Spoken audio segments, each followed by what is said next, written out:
Nous allons donc maintenant corriger l'exercice 3. Alors, pour la réalisation de la figure en vraie grandeur, je vous laisserai le faire, mais globalement, il y a plusieurs façons. On remarque qu'ici, il manque une longueur, donc on a une façon calculatoire où il faudra calculer donc cette longueur. On reconnaît qu'il y a un triangle rectangle, donc du coup, évidemment, c'est le théorème de Pythagore qui intervient. Donc on peut, pour réaliser cette figure, soit calculer cette longueur, on aura toutes les données nécessaires pour la réaliser et on pourra s'aider du quadrillage. Ou alors, petite révision de sixième, on peut imaginer que ce triangle, rectangle là par lequel il faudra commencer, est tout à fait constructible vu qu'on connaît deux longueurs et un angle. Donc pour réaliser la construction, si on oublie qu'on peut calculer ce côté, il suffit de tracer en premier la longueur AE, qui mesure donc 4 cm. Ensuite, de tracer la perpendiculaire à AE passant par E pour former l'angle droit. On ne sait pas la longueur vu qu'on ne l'a pas calculée. Et en prenant le compas, reporter la longueur AB qui mesure 5 cm. Ça nous permet donc d'obtenir le triangle sans avoir besoin de faire le calcul. Cependant, ce calcul, et c'est par quoi je vais commencer, est primordial pour le périmètre. Donc, du coup, on va, dans tous les cas, l'effectuer, ce calcul. Donc, c'est la première chose que je vais faire. Donc, sans oublier la rédaction, le triangle ABE est rectangle. Le triangle ABE est rectangle en E. D'hypoténuse AB, d'après le théorème de Pythagore, on a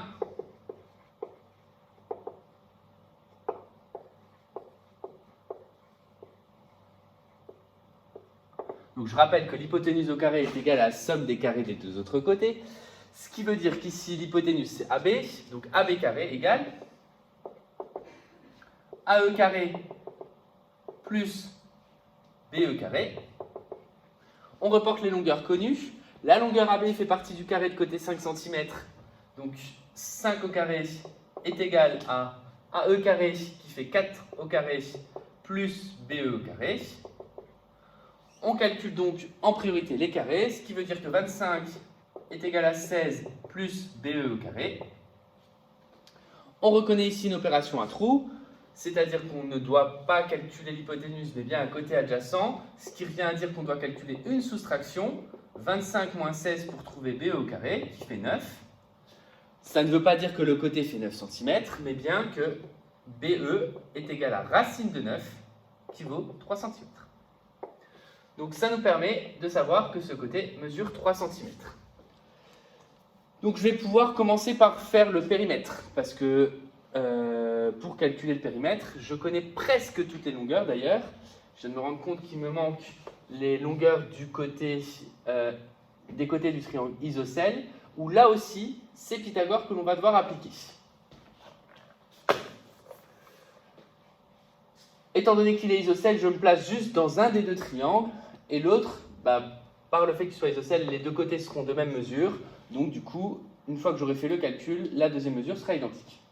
Donc de la même façon, le triangle CHF est rectangle en H. Donc le triangle CHF est rectangle en H, d'hypoténuse CF. D'après le théorème de Pythagore, on a.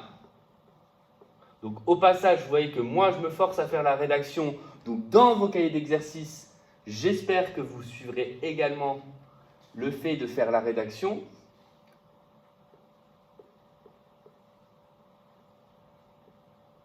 Donc on a CF au carré qui est égal à CH au carré plus HF au carré. CF au carré, c'est le côté inconnu. Donc cette fois-ci, on calcule l'hypoténuse. CH au carré, alors, par plusieurs arguments, mais la longueur CH, alors, par rapport au codage, on voit que c'est la moitié de la longueur CB. Donc ce qui signifie que le côté mesurant 5 cm, la moitié, ça fait 2,5.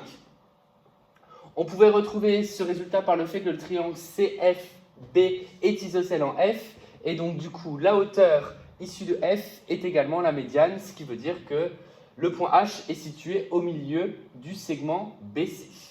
Donc 2,5 au carré pour la longueur CH, plus 6 cm au carré, 6 au carré, ça c'est la hauteur. Ce qui revient donc à dire de tête 6,25 plus 36. Donc CF au carré égale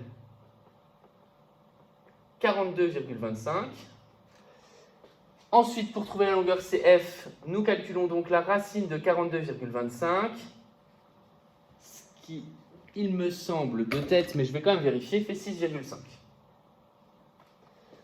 Donc, racine carrée de 42,25, quel talent, ça fait en effet 6,5. Donc, je reporte les longueurs connues sur cette figure. Donc, la longueur CF fait 6,5. La longueur BF fait 6,5 également, c'était une inconnue. La longueur BE fait 3 cm. Pour calculer le périmètre, je vais donc faire le contour. Donc, je vous redessine comme sur l'exercice précédent le point de départ et ensuite l'arrivée. Donc, je vais partir de D, aller vers C, F, B, E, A et ensuite faire le demi-cercle. Donc, le périmètre est donc égal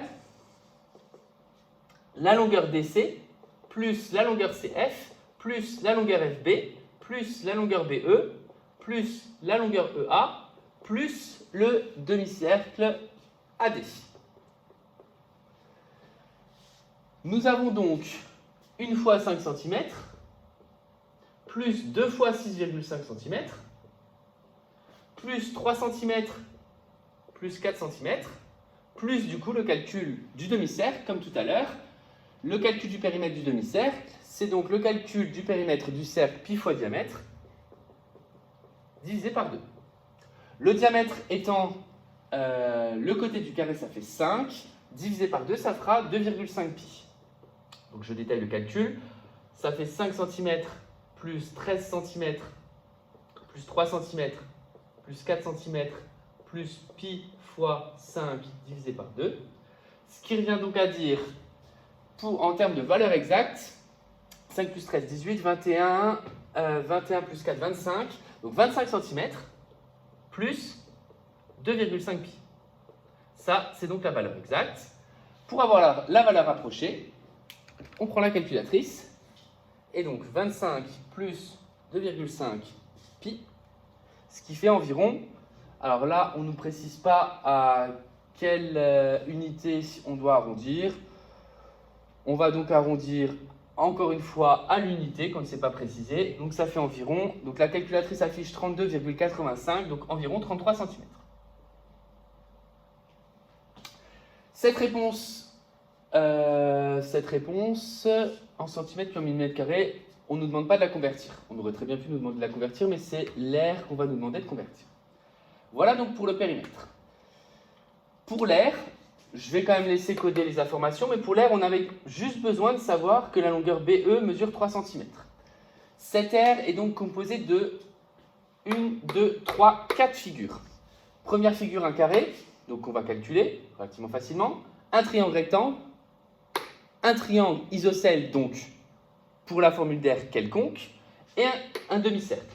Ces 4 formules, ensuite, nous allons donc les additionner pour obtenir l'air total. Donc pour l'air, j'efface ici, c'est bon, je peux effacer. Au pire, vous mettez pause.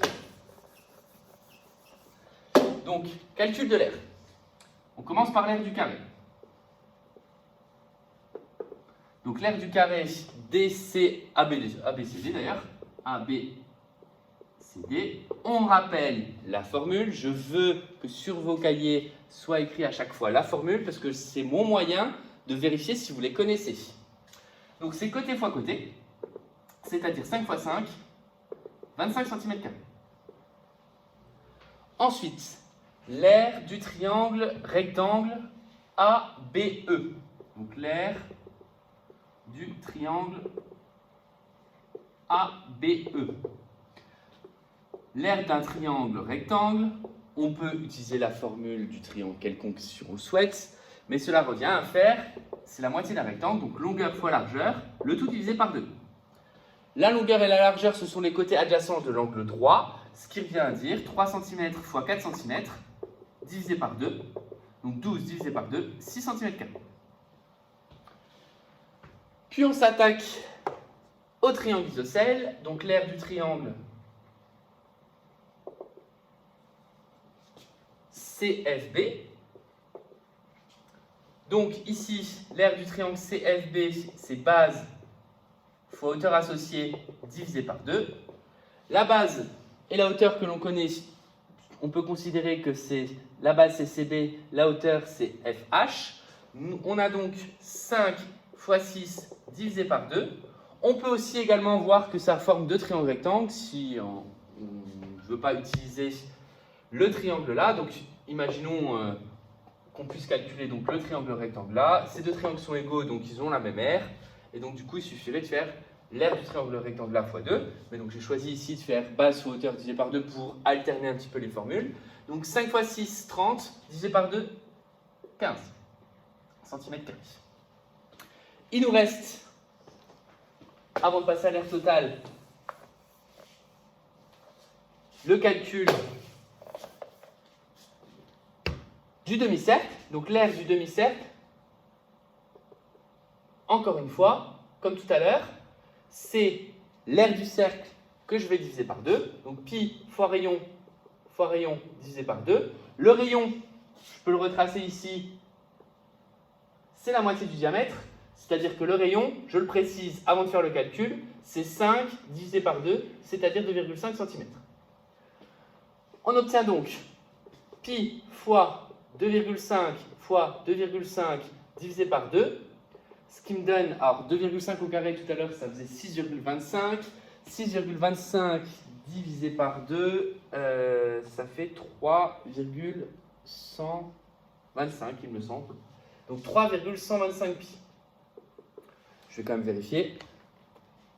Mais bon, toute confiance en mon talent. 2,5 fois 2,5 divisé par 2, 3,125 pi. Ça, c'est la valeur exacte. Ensuite, donc, en multipliant par pi, on obtient une valeur approchée qui nous servira après d'environ 9,8. Ce qui signifie que l'aire totale, je vais additionner tout simplement ces quatre surfaces. C'est l'aire du carré, plus l'aire du triangle rectangle, plus l'aire du triangle isocèle, plus l'aire du demi-cercle. Ce qui signifie 25 cm², plus 6 cm², plus 15 cm², plus 3,125 pi. Ça, encore une fois, c'est la valeur exacte.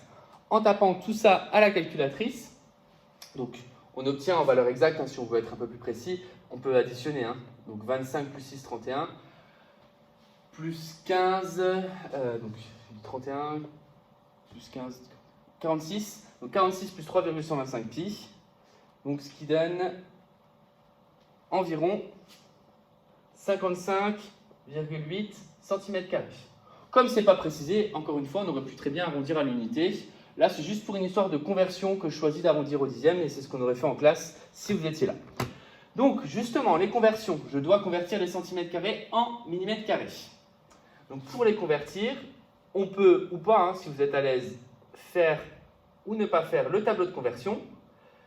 Toujours est-il que le chiffre important à placer dans le tableau de conversion, c'est le chiffre des unités. Le chiffre des unités de 55,8, c'est 5, le deuxième. Ici, celui-là. Il est donc à placer dans la case la plus à droite. Je place donc 55,8 et je dois aller jusqu'aux unités des mm², ce qui fait la case la plus à droite des mm², donc environ 5580 mm². Voilà pour cet exercice.